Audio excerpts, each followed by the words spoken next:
Isn't the internet absolutely wonderful? Congratulations to those using ChatGPT for their term papers. I'm curious how that method helps and makes you feel better about the way your term papers come out. The hedonic? No, it's hedonistic. I don't know where that came from. That measures an action based on its tendency to produce pleasure or pain. Can we do this scientifically? Can we actually look at the brain, as Sam Harris actually argues? That we could look at the brains of these people, and we could actually tell whether or not the pleasure stimulus is there or not, right? And so measure the greater pleasure. Well, the trouble is, it's of course much more complex than one particular individual's experience of pleasure, because otherwise we'd be sitting at home watching, reading Hegel out on the back deck, right? What we have to look at the interrelationship between all the people and try to figure out, well, what is the greatest good for the greatest number, right? Should it be for establishing a particular nation for only one particular religious group of people so that they have a place to live in security? And by the way, that means we have to kick out all the people that don't belong to that religion from the whole country? Is that what we should do? Or what? Right? How do you feel? It just devolves into just the will to power pretty much. Well, of course, that will to power comes from Nietzsche, and Nietzsche is also reacting to Hegel's change in the way the paradigm. I'm just saying, in the sort of solution, though, to the sort of issue of okay, you have different groups, there's different prerogatives, and different sort of desires. How do you necessarily And solve that contradiction? Sam Harris doesn't escape that dilemma by saying, hey, he does not. Neither does Jeremy Bentham. I think Keynes, Menard Keynes, the economist guy, his solution to the issue was basically just appealing towards rhetoric, if you can convince the most number of people, then that idea must be true or more valid. That was his solution. Yeah, which is not a good solution. Well, if we think about evolution, you think that you've got this constant interrelationship between the situation. That's Bentham. And here, by the way, I just love pointing this out. Bentham, not his head. His head is actually, it used to be sitting down here. I'll show it down further on this page. This is actually his body, kind of mummified, whatever, and a wax head in the library in London at the university. So the head is not attached to the body for a hot second. Well, he's dead. And there's the head. And you can see they don't want the head sitting there because that would be gross. Yeah. They actually had it in that same box, but I guess they've redone it. They redid the. Did he ask for his head to be separated from Yes, his body? yes, and it's worse. He required, as part of his will, when he died, that he continue to attend every session of the committee when they meet. And so that case is wheeled into each session so that he's signed in. Jeremy Bentham in attendance. It's not my fault. This is just true British humor or whatever. So he's actually What kind of still bizarre ritualistic stuff is that? So he's probably one of well the... now. Okay, so according to this, it's been later locked away, but it had been sitting there. In fact, I know one of my students from here was there and sent me on Facebook a picture of him posing next to it. So I got a student. So he's probably got the interested in- biggest record for attendance. Of anything. Yes, yes, yes.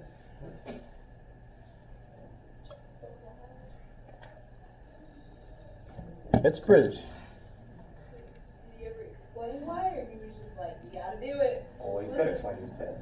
Well, yeah, but he told him to do that at some point. No one was like, so what? Really funny. Look, it was an old air, all right. Okay, so, yeah, his head had a head problem. But so, John Stuart Mill grew up in a family. James Mill, his father, was a friend of Jeremy, and so basically, of course, James raised John to be, as the oldest child of 8, raised him to be a genius on purpose.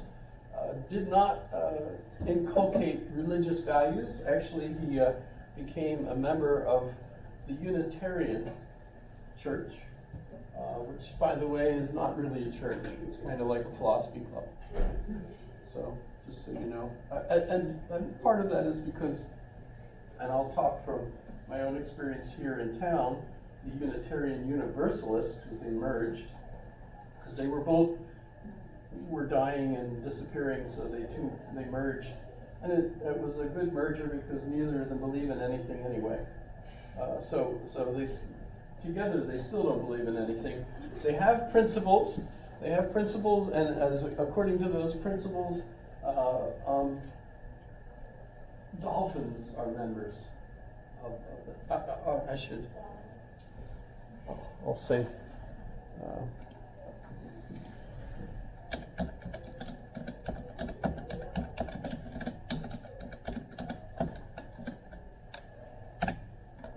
The 7 principles. Bingo. The inherent worth and dignity of every person. By the way, what is a person is the last question on my test 3. And by the way, based on my definition of a person, a dolphin is a person. Yes. It has a name, it has a language, it thinks of itself, it's self-reflecting, we know. So are elephants, by the way, orcas. Why are orcas now sinking boats? Fight back. They're fighting back, yes. Justice, in all relations, acceptance of one another, and encouragement to spiritual growth. In other words, notice there's no single tenet there that actually requires anything other than complete wishy-washiness with regard to everything. It's pretty much liberal all the way, essentially. So it's more of a philosophy club, but Bentham, I don't know what Bentham's religion was, but for John Stuart Mill, this was a serious thing. He was concerned about the Roman Catholics because of their particular beliefs. He was concerned about the Anglicans because of theirs. And his father, of course, raised him not to be a member of any of those, which, by the way, turned out to be a problem for his education, because if you're not a member of the Anglican Church, you were not allowed to go to the universities. So he was stuck without being able to go to any of the universities, so he's an autodidact. He not only learned from his father, walking around and testing him on his studies, but also on his own studies himself. Not being a member of the Anglican Church keeps you out of the universities in England, at least at the time. I don't know what the situation is now, but there you go. At his time, you didn't have that. Let's talk about his logic, because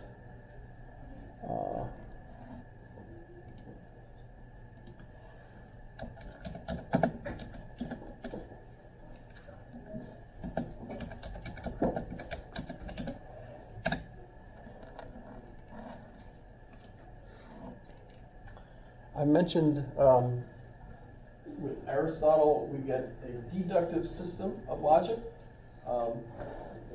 Clearly the case that there was inductive reasoning as well, but Aristotle wasn't interested in it. If you have the definition for everything, the analytic definition of everything, then you just have to do deductive reasoning in order to find out everything. you know the correct definitions, the categories of everything. From that, you could derive all the subcategories, so to speak, that you need if you have an inquiry. It's no problem. But by the time you get to the end of the Middle Ages, and you get, for example, Francis Bacon, who realizes, and lots of things about Aristotelian sciences had already become clearly false or wrong and needed to be replaced. And how do you replace it? You have to go and do experiments. You have to study nature. So Galileo and Copernicus and all those other, and Francis Bacon realizes we need a new method. And remember, he gives us the novum organum, the new method, or the new tool. And what is that new tool? It's inductive methods, right? Didn't go anywhere. Francis Bacon's Novum Organum, famous book, but it didn't really change the way society did anything. John Stuart Mill does change the way things are done, and this really brings about the Industrial Revolution, because now we've got scientific methods that they're common sense to us because we've grown up with them, but it's absolutely amazing for you to discover in history that if it weren't for this book, inductive reasoning methods would not have occurred to people, and they wouldn't have been able to apply them, all the different invention of the steam engine and all these different methods all just take off. And this is kind of the guide to how you do that stuff.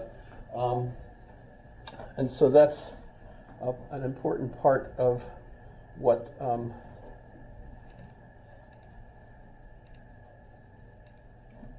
Mill gives us. So that's another aspect of what he did.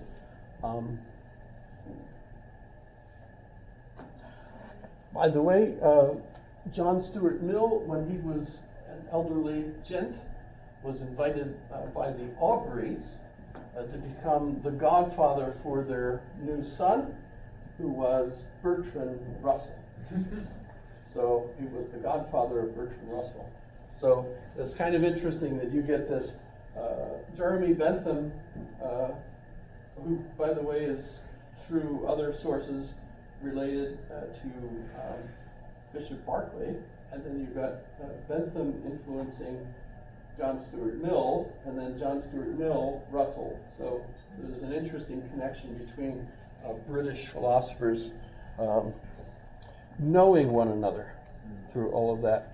Bertrand Russell's an interesting guy as well. Was it his father or his uncle personally talked with Napoleon? Probably not his father, probably the Earl, who would have talked with Napoleon. Also know Bertrand Russell talked with Lenin personally, maybe even Bismarck. He knew a lot of people for some reason. Yeah, he was a world He was traveler. all over the place. And a utilitarian. So I actually should let's while we're at it. He almost lived to 100 years old and he died at 99. Oh, you can watch videos of him. Yeah. He would do little interviews and stuff all the way up until the 70s. Am I going to break my machine again? Maybe it's just TED Talk that's going to break the machine. That's not him playing the guitar.